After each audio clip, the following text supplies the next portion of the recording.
I'm delighted that I'm able to talk this morning with an old friend, Mark Vernon, who I think is one of the great minds of our current period, a very important voice to be heard.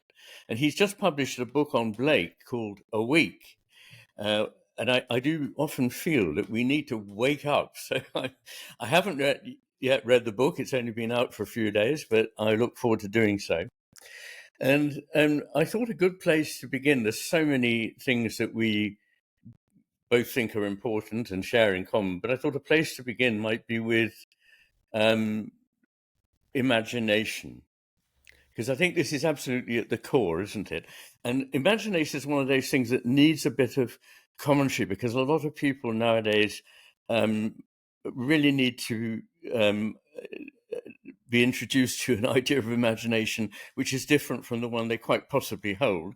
And I thought a good place to start would be with that quote, to the eyes of the man of imagination, nature is imagination itself. Yeah, look thanks very much for finding the time to talk, Iain, and your wonderful work is very much in my mind, in many ways, actually, of course, but not least when talking about William Blake. You quote Blake quite often, not least to the eyes of the man of imagination, nature is imagination himself. And you call him one of the least cozy of poets, but one of the most insightful who ever lived, I think.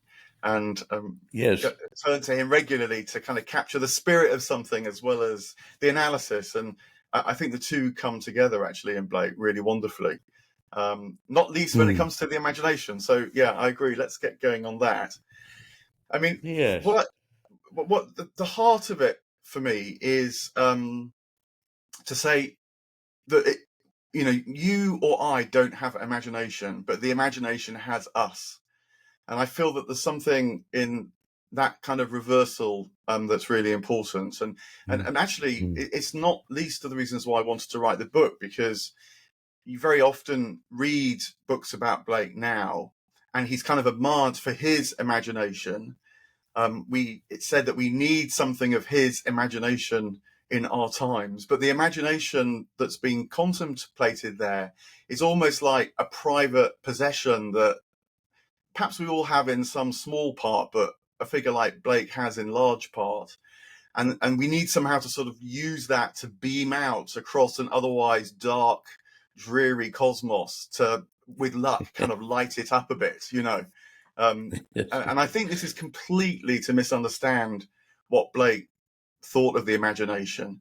He, I think, knew himself to be in a great flow of imagination and invited to collaborate, co-create, with this great active, absolutely, creative, lively, energetic, all these words that he loves, presence.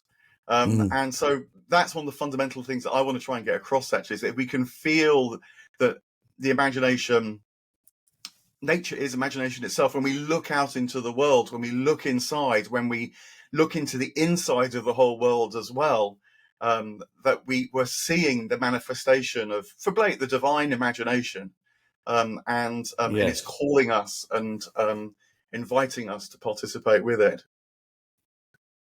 Absolutely. I think that's a wonderful idea, and it's very, very important that, as it were, it's not something we generate, but it is something that speaks in and through us and pre-exists us. And we can either choose to open ourselves to it in a way that Blake, more than anybody I can think of, did, or to close one's being to imagination. And it reminds me of I'm always harking back to something that Mary Midgley said about how is it that we have this idea of the cosmos as somehow a bleak and oppositional place. We come out, we are ourselves creations of that cosmos. And I want to say, if the universe is just mere bits of matter meaning nothing and bumping into one another randomly, it's rather extraordinary that they produced the poems of Blake. I think the answer is there's more there than meets this eye. Yeah, no, certainly. I mean, another twist on this that I try and get to is that I think Blake would also say that the modern world, in its wariness of the imagination, i.e., thinking it's somehow fantastical, or even denial of the the presence of the imagination in which we live, as you say, and invited to, from which we spring. That in itself is an imaginative undertaking, partly because of the comments that Mary Midgley makes. It requires a bizarre and extraordinary miracle that colliding inner matter would produce the poems of Blake. So there's but what's happening is it's like a closing down of the breadth of the imagination, so that all its capacity is focused in this single vision and Newton sleep, as he also famously puts it. That image where Newton, subterranean Newton, looking at the parchment with the arc and the triangle and so on it, and the pair of compasses, and that is a kind of intensified imagination, but it's one that's closing off the wider world. And I think that this is how he, I think, explains the remarkable change in the modern world, that he saw coming 200 years ago, that has now, so become present 200 years later, post-industrial revolution, the scientific mindset in its reductive forms anyway, very much shaping who we think we are and so on now. But that, and I think for me, it sort of helps to think of that as an imaginative undertaking, but one that has closed down and closed off, because then I think you can sort of go into the world as it is and try and see how it opens up again, rather than situating yourself too much in some sort of opposition. And so you get into a sort of, fight. No, it's more like there's tremendous momentum imaginative in the modern world, I think, but it misunderstands itself. It's got misdirected. So that kind of way in is one of the things which I'm trying to do in the book. Yes, it's fettered or hobbled in our modern world, and it's interesting, isn't it? Because Blake very often seems to be opposing something, and another time welcoming it. And I think that's because he sees different aspects to it. So there are aspects of what Newton saw that he thought were imaginatively liberating. But there was also something about that mindset that he could see was quite the opposite, was fettering the mind. So you find him, or some people would say they find him a bit contradictory, but he's not really being contradictory. He's welcoming the what I would say the right hemisphere vision of something, but opposing himself to the left hemisphere interpretation of it. I don't wish to draw things back to the hemispheres, but it does seem to me to make a great deal of sense. And perhaps the very word imagination is one of those words, because, and perhaps you'd like to talk about that, but it's, equated in the modern mind often with fantasy. But in fact, it was the very opposite of fantasy. Fantasy is the thing that takes you away from reality. Imagination was your only chance of getting into the depth of reality. What do you think? Yeah, no, for sure. I mean,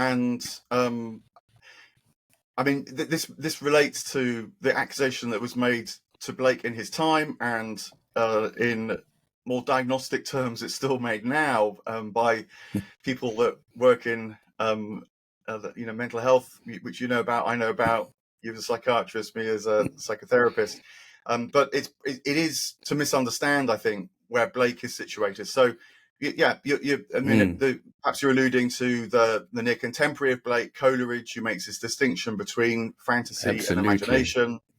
And fantasy is that which might be a little amusing. It might kind of brighten up the day, but it doesn't go anywhere. Basically, it just sort of falls in on itself and it passes.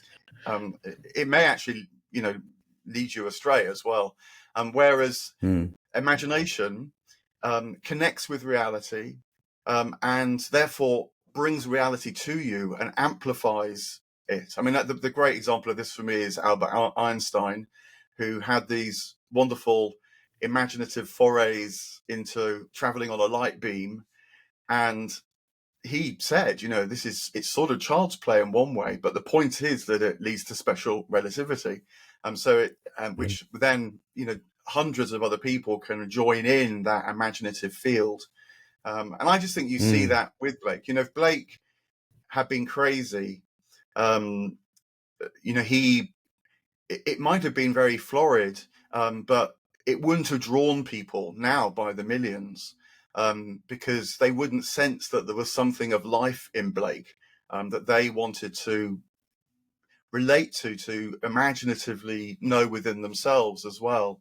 And so nothing in the book which I sort of really very much resist is this temptation to diagnose Blake as hyper fantastic or aphantastic, or certainly the temporal lobe epilepsy, migraine, whatever. There's a bit of a micro industry in Blake studies trying to work out which one it is. I mean, there's all sorts of reasons why I think that's on hiding to nothing, but what it's really trying to do is keep your worldview steadily in place, rather than allowing Blake and the imagination, that speaks through him to expand your world, to awake.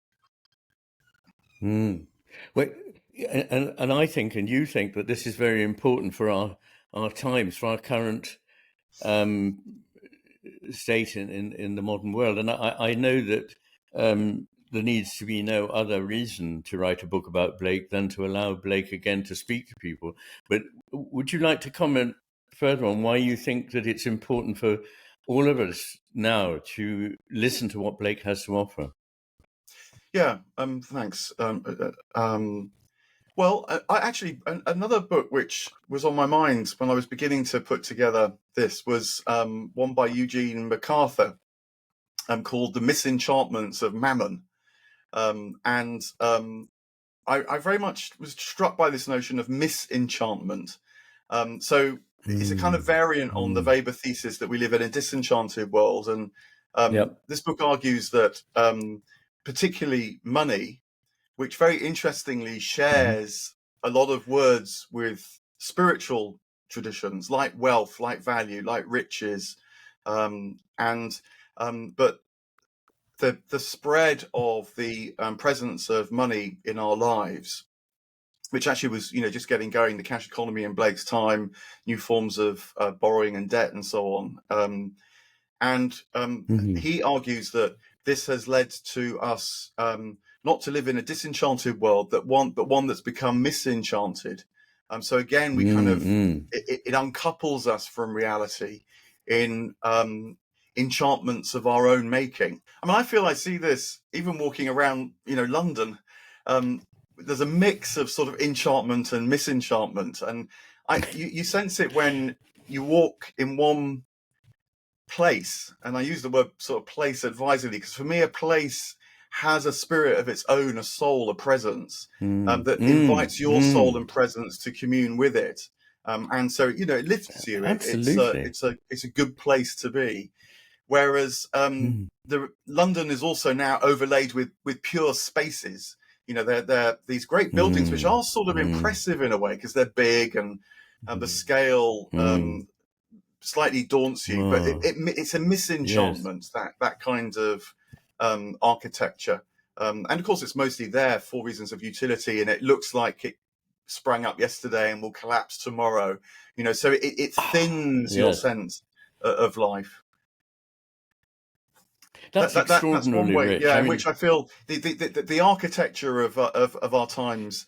If we can do the sort of spiritual analysis of it, if you like, and Blake can help with this, then that's just one way, because the environment matters so much, in terms of what we perceive or don't perceive. Absolutely, and I wonder if you know the work of the Finnish architect Juhani Pallasmaa on this. He's very interesting on how we're repelled by the surfaces of buildings these days. And we, more than that, I believe we slip around on the surface of reality without sort of sinking into it. It's no longer porous. It's no longer something in which we're embedded. And your distinction between a space and a place seems to me to put its finger on that one, that we no longer have a place where we belong. And that's partly to do with what's happened to society, partly to do with what we think about nature, and partly to do with the desacralizing of the cosmos. And so your idea of, well, it's not necessarily your idea, but the idea that you raise of misenchantment reminds me of Chesterton's point that when people stop believing in God, they don't believe in nothing, they believe in anything. And so the risk is that people become enchanted because they wish to be enchanted by something. But because the sources of enchantment are now so constricted by the culture, they begin to worship in a way and be seduced by things that are leading them in the wrong direction and leading them by false values. What do you think? No, for sure. I mean, and this relates to another thing that I try and bring out in Blake, which is his understanding of desire. And because, you only have to read yes. Blake in a cursory way to realize that he celebrates desire. Love, love, love, free as the Indeed. mountain wind, or the road of excess leads to the palace of wisdom, and exuberance is beauty, Yes. and so on.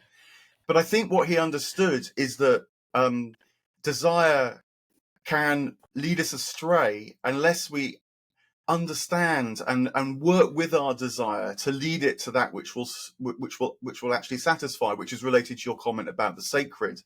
And there's a section in one of his early pamphlets that I think kind of captures this, where he talks about really consumerism, and the consumerist lie, but it's deeply spiritually aware, is that by possessing more and more of things, and we might find satisfaction.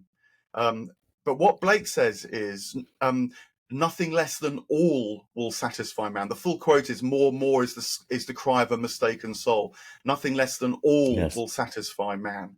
And I very much like Yes. the second bit, because he's not saying, okay, we all get that consumerism's run out of control, we're consuming the planet, we need to curb our desires. For Blake, that would be a disaster, because you would be curbing your imagination, you'd be curbing your capacity to enjoy the sacred cosmos, the things that are infinite. But what you've got to understand is that possession is not the way to do that. It's the cry of a mistaken soul. And the invitation is, what might it mean that nothing less than all can satisfy us? And I think this then relates to what we're talking about, the imagination as well, that we're invited by Blake to give all that we have to the all that is. And as he puts it in the beautiful quatrain, kiss the joy as it flies. Yes. To try and hold on to lives in eternal life. Sunrise. Yes. Yeah, exactly. Yeah. Yes. So that's that. Go on. Yeah, no, sorry. So I think apropos why he matters now. There's a very natural tendency to think that we've got to sort of sit on our humanity a bit, but I think Blake would say no. We've just got to understand our humanity better and how it can reach for the all. So this is certainly, in a way, it's an educative program. It is indeed. And I think that's a very good point you've made, that it's not about turning one's back on something that is positive in its own right, but in directing it aright and not associating it with grasp, with catching, with holding, with having for yourself, but instead to fully enjoy it as it is living, and that you kill it by grasping it. And so that's a very important point, because I think that what I love about Blake is he doesn't say that in order to understand the eternal, we should turn our backs on the temporal. To understand the infinite, we should turn our backs on the finite, but we should discover them through the temporal and the finite. And that's an insight that he shares with Goethe, which is always a good thing in my book.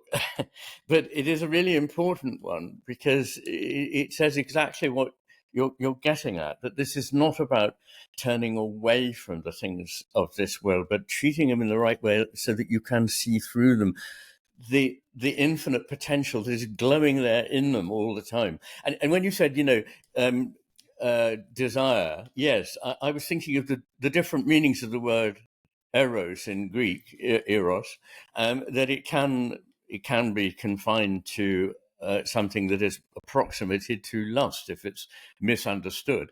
But in fact, what he's talking about is something that is so beautiful and spiritual.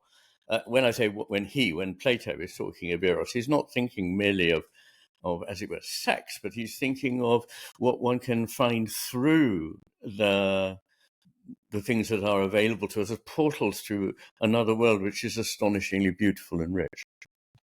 Yeah, the senses in Blake are these kind of thresholds, these portals, and we, in a way, step through the threshold, across the threshold by following this desire. But it's forming. Yes. We've got to form ourselves too, because as you say, the tendency to grasp, perhaps always remains with us, but the letting go in order to let in is very much part of the dance of life. But he's also, I think, you remind me of another very famous phrase of his: if the doors of perception were cleansed, everything would appear to man as it is infinite. And I feel this is another way of him summarizing a very sharp critique of the emerging psychology of his times that's become ours, which treats the senses as if they're doors. This is related to what we were saying about imagination, that we feel as if I belong in my skull, you belong in your skull. And if we're lucky, we can sort of project out a bit. Maybe we can connect, and maybe we can enjoy a little bit of the world around us. But this was an idea that was emerging in Blake's time. Figures like David Hume and Adam Smith, and particularly John Locke, of course.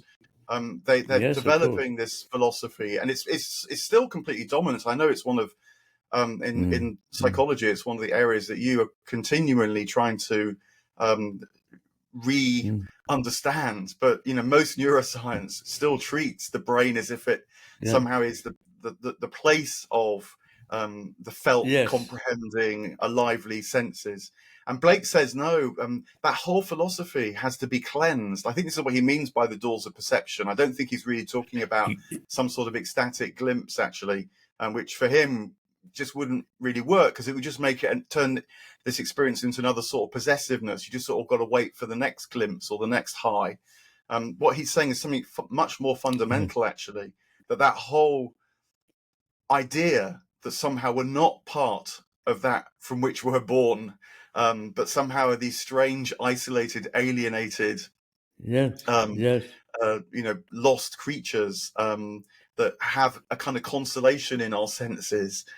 He says, no, that whole thing's got to go. And then when it does, you begin to see the infinite presence in the minute particulars. Precisely, that's absolutely fundamental to him as well. Yes. And it's the neuroscience, the very reductive kind of neuroscience that envisages, not all neuroscientists are like this, but you have to admit the mainstream projects an idea that all this stuff is sort of caged inside our head. And indeed, we don't really see anything except our own projections on the blank walls of our miserable windowless cell. And this is a very, very odd, almost psychotic way to conceive of human experience. And I'm sure you know this, but Max Scheler, amongst other people, had this idea, the early 20th century German phenomenological philosopher, had this idea that which is really not such a stretch, that our thoughts and our feelings are not necessarily in us, but we are in them. I mean, a point of view I would definitely hold, and I imagine you might too. And so that when we're sharing thoughts, when we're sharing feelings, it's not like something sort of boings into me and something happens, and then it's that actually our thoughts and feelings really meet or merge. Yeah, no, I agree. And actually, I think it's I wonder whether it's one of the reasons why dialogues and podcasts and so on are so appealing. It's partly obviously um, because of the people speaking. Let's not deny that. But I think it's more important is because what you get is a sense that um, the interlocutors are trying to reach for something that they're trying to tune to find the right words, and really the meanings are merging in between us now, and the hope is that listeners too Absolutely. feel that presence that's in between Mm, us all, in mm, fact. And so, the mm. joy of a really good conversation and dialogue is that sense of the field from which the participants are well with which the participants are collaborating, but are trying to draw on in the connections being made. We speak, as you're absolutely right, sort of from the outside in, really, not from the inside out. Inside out, yes, yes, yes. Well, I think that, I mean, to get a little bit metaphysical for a moment, that actually all that we experience is relational. It comes out of a relation of whatever it is that in me can experience with whatever is out there, which is pregnant with potential experience. And that it's out of this coming together that everything we know arises. And I think that's a sense that Blake also had, that we discovered the joy in things. We don't put things there. Instead, we respond to something real and bring about its enrichment, so that in the dialogue between us and experience, or between two people who are exploring the same sort of area, something comes into being between them, which is a new element in experience, a new element in reality to be taken, to be made aware of. I'm probably not communicating that very well at all. No, it's one of the things. Actually, I mean, it's one of the things which I grapple with a bit in the book. And so let me put this to you and see how Hmm. it does connect, because you've written a lot about this. And um, let me start with one of Blake's more sort of challenging comments, and this is one I wrestled with, where he remarks that pity divides the soul. Pity divides the soul. And I wonder what he Hmm. might mean by this for quite a long time, partly because, of course, he also celebrates pity. And pity, it Hmm. doesn't have Hmm. quite the ring of pitying someone in this sort of slightly demeaning way Hmm. that it does now. It was really another word for Hmm. sympathy, for sort of Hmm. sharing in Exactly. the feeling Yes. Hmm. with someone. But why would he say it divides the soul? And I think that is because he was onto this sense that sympathy was being repurposed in his time, and rather than sympathy being that which we attune to, because we're sympathetic with the wider world. It might be the natural world, it might be the tree, it might be the skies and the stars and so on.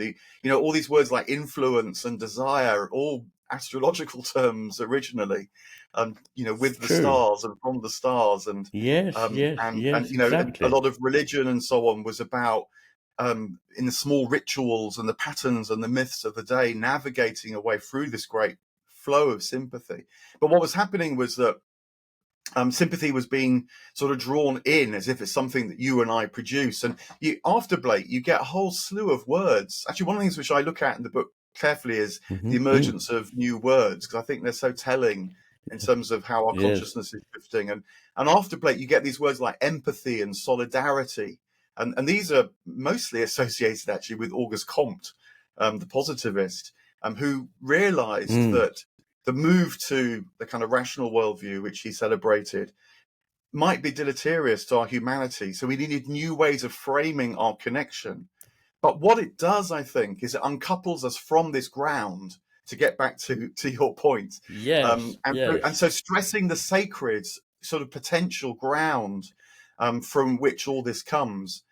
So there is you and me, as it were, but there's the presence as well, that we're both implicitly or even explicitly trying to relate to. So the sacred, I think, really does matter, actually, because unless we have a sense that that is holding us, giving itself to us, is when we speak, we're almost speaking words of praise for this wider world.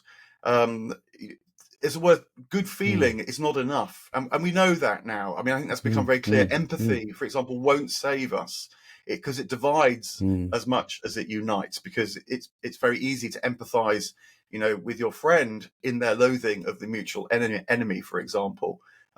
Empathy, I think, lies behind a lot of tribalism, and the mistake, I think, is to just rely on the human capacity alone, without opening up to, I would say the divine source, for all these things that our sympathy and so on can lead us back to. So I think that's why he says pity divides the soul.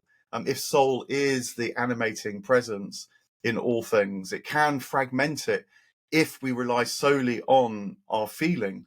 But if that feeling itself is a kind of portal to a deeper awareness or presence, maybe it's felt intuitively, maybe it's felt as a kind of inflow of inspiration. I think we need to recover that, and that I'm going on a bit about that now. But I wonder that sort of third thing really matters actually to me in the book when understanding this relationality. Very, very interesting, Mark. And I didn't know that I'd never come across pity divides the soul. Where does that come from? Do you remember? I think it's the marriage of heaven and hell. Okay, I must go back to it.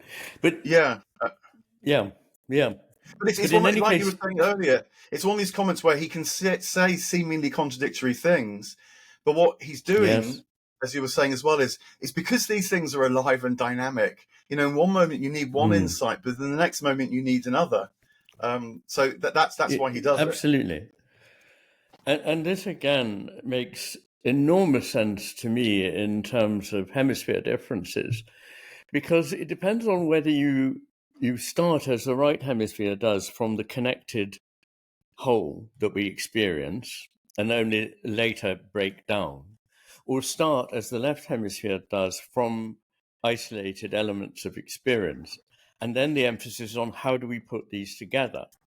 Now, if they've never been fully separated or divided, then you don't need to find a way of putting them together. And by trying to put them together consciously, you're already on the wrong foot. You're already, as Comte realized, you destroyed something important, which was that foundational connectedness. Now, I believe that foundational connectedness is close to the idea of a cosmos that makes sense as a whole, that is unified and underwrites the values in which we inhere with one another in our shared experience. We live in a world where everybody starts from the idea that we're all separate little bubbles. I'm here, you're there. How do we commune? And your comment on threeness is very interesting there, because you can either think of this third element as something that grounds the other two, which is what I'm really suggesting that sacredness does, or you can think of that thirdness as some way of trying to rescue the separation by bringing them back together again in another entity. But maybe that's enough for now. But I was going to go on and talk about the Trinity, but I don't think Blake would have had much time for us if we did so. Well, see, this is another theme of my book actually. I think Blake actually was very orthodox, actually with an uppercase Right. O as well as a lowercase o, because I think there's very good evidence that he knew of orthodox traditions, and knew therefore even of the great early writers in the Christian tradition on these things. I mean, one piece of evidence, if you like, for that is this book, where he talks about more and nothing less than all will satisfy us. It ends with this great declaration, therefore God becomes as we are, that we may be as he is. And that is a standard, almost formulaic summary of the notion of the incarnation in Christianity that it rings throughout the church fathers. And it's leading to theosis. Yeah, exactly. Yes. Divination, theosis, and so on. So I think that Trinitarian thought is implicit and on occasion does come to the surface in Blake. But maybe another way, rather than getting sort of too theological, although I quite like doing that myself, but nonetheless, but to keep it sort of the sense of the practical. Because when you were talking as well, it reminds me of another great theme in Blake, which resonates hugely with your work, which is this word contraries. opposites and contraries and so on. And you actually, one of the observations that you make that I hadn't realized is that Blake's famous image of Jacob's ladder, with Jacob asleep on the ground, and then the staircase with the figures ascending and descending, reaching into the heavens. You make the point that Blake's the only person to draw this as a spiral, or at least the only time you'd seen that as a spiral. And I hadn't thought about that before. Yes. But it speaks wonderfully to this dynamic point, I think, that if you perceive a reality as abundant, this potential is there always to give, rather than scarce, which I think is the distinction you were just drawing then, i.e., we must sort of possess and hold and protect and defend and so on. Then these contraries, these opposites, become the sort of the poles, like the poles of a magnet, that generate the field of abundance, and navigating your way through this field in these spiral ways then becomes appealing, and you might trust it and have faith in it and so on. So that's another way in which I feel that Blake addresses our time, because I think we do live in a sense that reality is scarce somehow, when the flip is no, there's an abundance there. Yes, but more than that, we live in a reality where we believe it's linear, and therefore the further you go from something that you don't like, the better. But what I'm pointing to is that if you carry on doing that, eventually you reach the very thing that you're trying to get away from, because we need to accept that a thing and its opposite exist in relation to one another, and you can never have one without something of the other. The dark side, this is something we don't see in modern discourse. We just think X is good, therefore let's just push and push and push for more of it, without realizing that Y is there anyway, and that you will, if you keep going in this direction, you will meet yourself. But what I want to, the reason I think that spiral is so important is that it is the only shape that brings two things together. The fact of an open-ended process and the idea of contraries. So Blake said, without contraries, there is no progression, I think, something like that. And that is absolutely right. It's this idea that I see in Heraclitus of the tautness of a bowstring or the tautness of a lyre string. And without the tautness of pulling in opposite directions, there is no power to produce a note or power to let fly the arrow. But in the spiral, sometimes you get this idea that things are circular, and I think that T.S. Eliot gives this famous expression to the idea that, as it were, we come back to the place we started from and know it for the first time. But I think what is a better idea is the idea that we go round on a spiral and we don't come back to where we started from. We're higher up than we were, but we come back to the place that is over the other place, and now we see what it was we thought then. So we're making progress. And what I quite like is that if you look down the axis of a spiral, you see a circular process. If you look along the spiral, you see a waveform, and you see the particle and you see the wave, and they're both really manifestations of the same thing. Yeah. The slight nuance that I think is in the way you describe it as well, but let me just sort of sense check, is that I think opposites, though, are asymmetric. I think that, as it were, in the good and the bad, I agree. Okay, They're asymmetric. So as it were, the good can contain the bad, but the bad would struggle to contain the good. It's a point I make, indeed, in the matter with things. So, I mean, I'm, as you may have gathered, a great fan of asymmetry. And the problem is that we automatically assume that if there are two things that are complementary, they must be of equal value, but not necessarily. And in fact, I would say hardly ever, if ever. Yeah, I thought that was so. And again, I mean, I always hesitate to talk about suffering and darkness and so on, because suffering is suffering, and it's be a bit of be careful what you pray for. But I think that there's real hope in this, though, too, that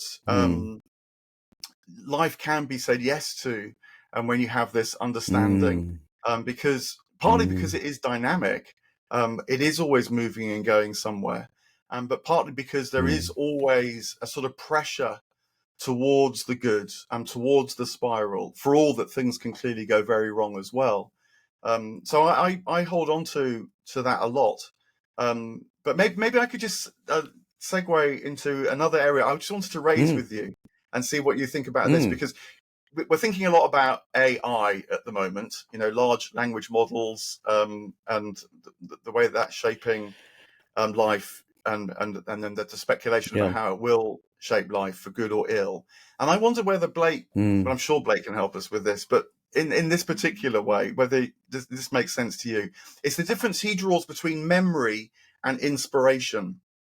I think memory for him is when you live this circumscribed life, drawing on what you've sort of gleaned, grasped, possessed, understood, and that's valuable. But it's inclined to close that life down again. It's inclined to foster what he called the same dull round.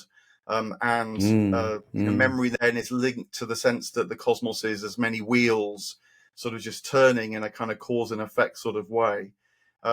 Whereas inspiration, for Blake, is this openness, this porousness, like you were talking about. It's the presence that enables you to be in an open, receptive mode. And so life, therefore, has this potential always to move into the new, into the amplified, into the creative. And I think that this is part of the difference which we're sensing with AI, that on the one hand, it is very remarkable, and there's absolutely no doubt about it.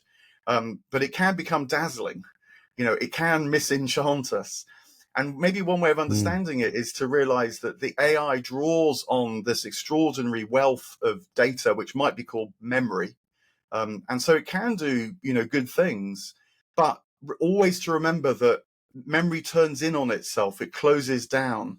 And so becoming alert to how we as human beings, through these things that differentiate us from the machine, that we comprehend, that we have intention, that we can pay different qualities of attention, as you've so much written about. This is the path to inspiration. And so I kind of hope that Blake can help us, again, not sort of just reject to core the kind of AI and so on in a kind of fear, but to understand how it does one thing, but we can do a whole lot more besides. And particularly thinking about inspiration might be a way of doing that. I think that's very interesting. And what I'm thinking of there is a different way of thinking of memory. And I'd make a distinction between memory and a data bank. And what computers and AI draw on is banks of data. And what we do is have memory, which is a very remarkable thing, actually. It means that, in a way, experience can be revisited, not just information can be gathered. And that's not open to AI because, as far as we can know, it is not conscious. It simulates what a conscious being might say or do. But it doesn't have good memory. Indeed, it often does what people who have problems with memory do, which is to confabulate. They're called hallucinations, but they shouldn't be called hallucinations, because hallucinations are percepts without a cause for the perception. But confabulation is making up something that looks to you as though it would fit in this picture. And that's what AI does all the time. It fills in the gaps with its own inventions, which is extraordinarily dangerous. And so I'm a bit more of a pessimist than you are about AI. And I think that just because of the extraordinary dangers that it will pose to us in every walk of life, to social life, to education, to the law, to the whole way we think, and whether or not we're trained to think. So I'm in favor of foregoing the benefits, in inverted commas, that AI might bring us because of the dangers that it almost certainly will bring with it. But there is a distinction there, I think, to be made between there is a kind of memory that is rich and good, and there's a kind of memory which is a representation at a disembodied level, which is something else altogether. So yes, I mean, that is one of the differences, is that we do have memories, and we can revivify them. They can. I know what you mean when you say it can be a way of closing things down, because we get locked into a stale representation of the past, which is a typical left hemisphere mode, a stale representation that has none of the richness of the lived experience. But it can also prompt us, memories can prompt us to inspiration, can give us inspiration for new things. Yeah, I mean, that's a really important qualifier, actually. Which my inner Plato is saying, of course, because there's this word that there's no doubt on your mind as well, anamnesis, which is the return to something to make it present once more. And of course, the manner in which that's done is so important. The theological is never far from the conversation, but I mean, it's what a ritual does, is that the ritual that repeats at one level, but it repeats constantly to draw back the source. And so the way that maybe this is another way of making that distinction that you're talking about, is the manner in which we inhabit our memories really matters. And that's often a ritual embodied kind of practice, in order that memory and inspiration can then come together. Actually, perhaps that would be a way of putting it. That the memory becomes re-inspiring. It breathes something fresh into us.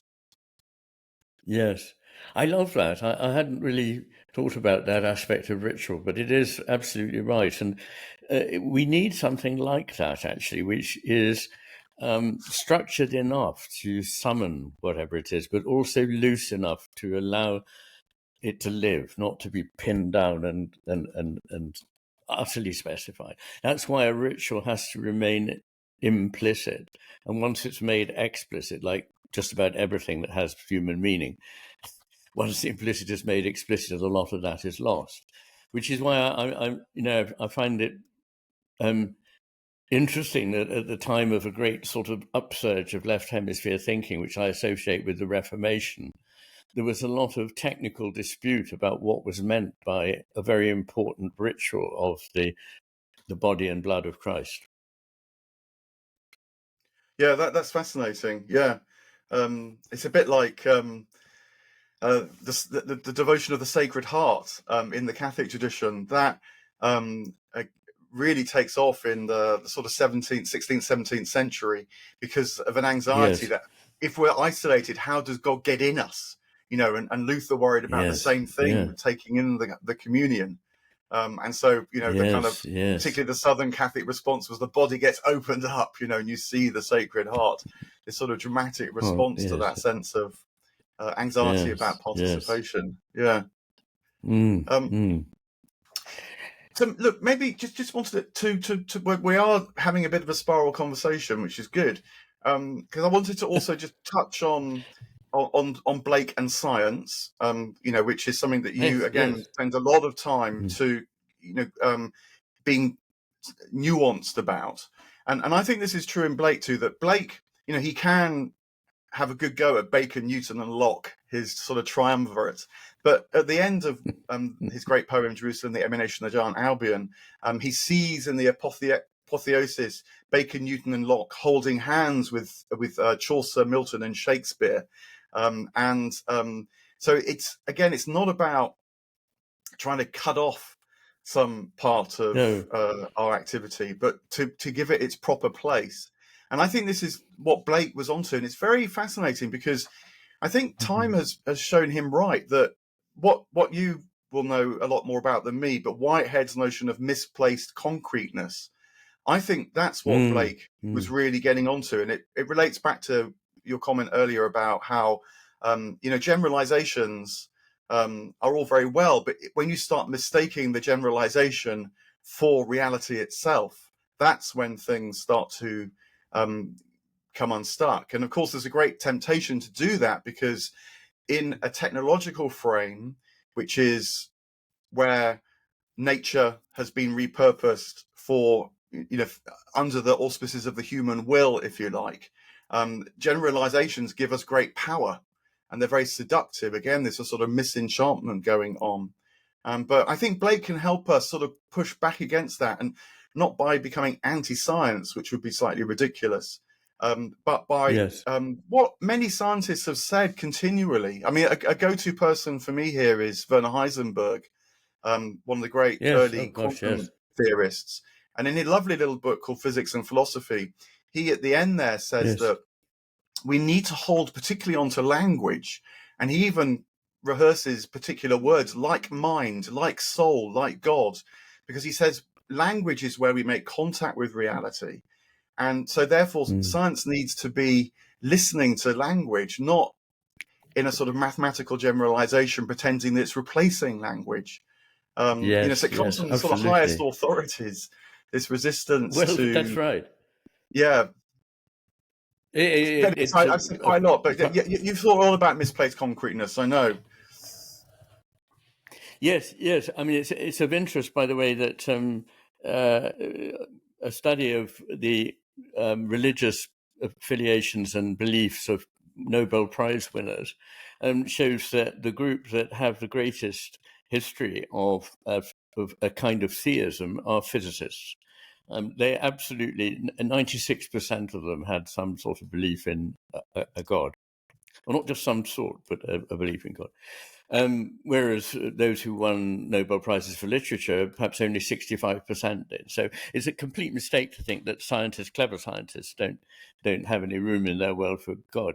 And it reminds me of something that John Stuart Mill said, although he was anticipated about 100 years earlier by Leibniz, that when people disagree on a matter, it's more often that they are mistaken not in what they assert, but in what they deny. And so I think applying that to Blake and science, I think Blake would want to affirm what science is able to tell us, but to push back against science's quite unnecessary addition to this. And that's all that there is. Which is unscientific in itself. It's a dogma. There is no basis for that in science. Science starts from certain beliefs that it will limit itself to observing certain things and measuring certain things, and that's fine. It's very useful to do that. But you can't, at the end of the process, say, "But there isn't anything else. That all the things that we deliberately cut out don't exist." So that's one point, and I think the other is that. So I love this idea of the trio Bacon and Newton and Locke. Yeah. Human Locke. Thank you, Bacon, Yeah. Human Locke, holding hands with Chaucer, etc. It is wonderful because I think in a way poets are open to the wonder of science, generally speaking, but scientists need to be persuaded somehow that the arts are another way of reaching reality that is as powerful or more powerful than science. Science can tell us some very specific things, but there's much that it can't deal with, and that much is often the realm that is most important to us. Yeah, and relatedly, in the book I discuss how, because Blake, I think, was a kind of scientist. I think if you'd gone into his, I mean, it's avant la lettre because, of course, it's a Victorian word, but nonetheless, if you'd gone into his workshop, it would have, Yes.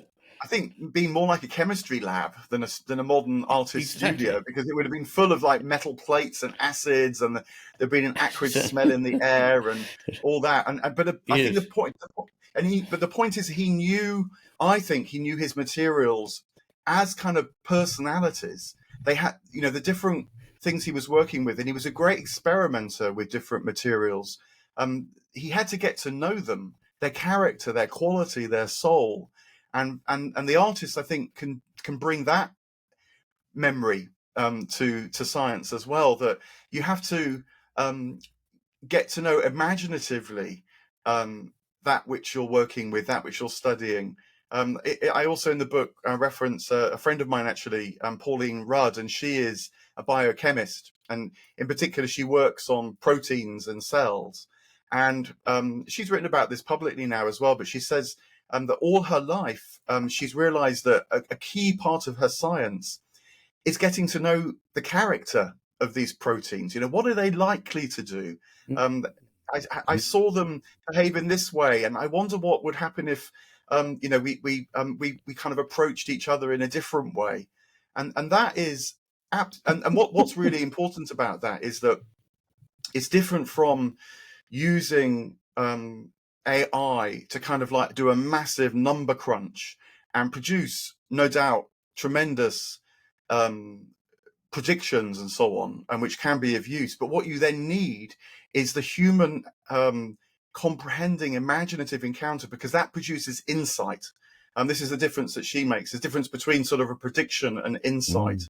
And she feels that thinking of the whole, well, I'm slightly glossing what she said now, but thinking of the whole of reality as kind of like a personal encounter, rather than a sort of predictive sort of estimate, is going to be really important actually for the advance of science. And again, she's not the only one here. There's a Michael Attila, who was the head of the Royal Society. He made this very big speech at the turn of the millennium when he said that science is faced with a kind of Faustian pact, that he talked particularly about algebra, but he could have been talking about algorithms.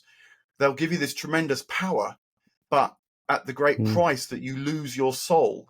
And by that, I think he meant losing this felt connected sense of vitality with things, which isn't just an optional extra nice to have, but actually is part and parcel of the methods of science. Absolutely wonderful, and absolutely what I also believe, that imagination, in other words, or the soul, the ability to not just put things together, but actually to see a new whole there, alive, is a very important part of science, and it's testified to by the stories of many, if not all, the ones that we know of stories of great scientific breakthroughs, great mathematical breakthroughs. They were made by a sort of intuitive insight based on shapes of things that could be seen as individuals. And what particularly strikes me about Pauline Rudd's insight is that, which I didn't know about, it eliminates the difference between something I'm constantly banging on about, but the difference between making a distinction and making a division.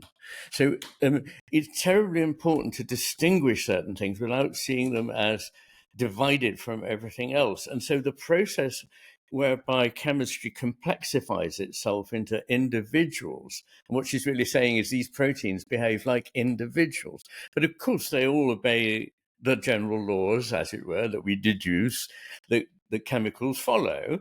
And so it's not that they go off atomistically somewhere. They collaborate, and they collaborate powerfully because they have a different essence. So you have all these, the process of creation, it seems to me, is constantly one of diversifying what is unified, and not fragmenting it by doing so, but just showing that there are distinctions that are rich.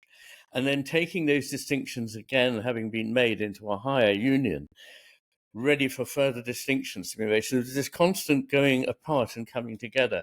Two contraries that I think that are embodied in Blake's work, where he is constantly pointing to this need to see distinctions but not to sunder.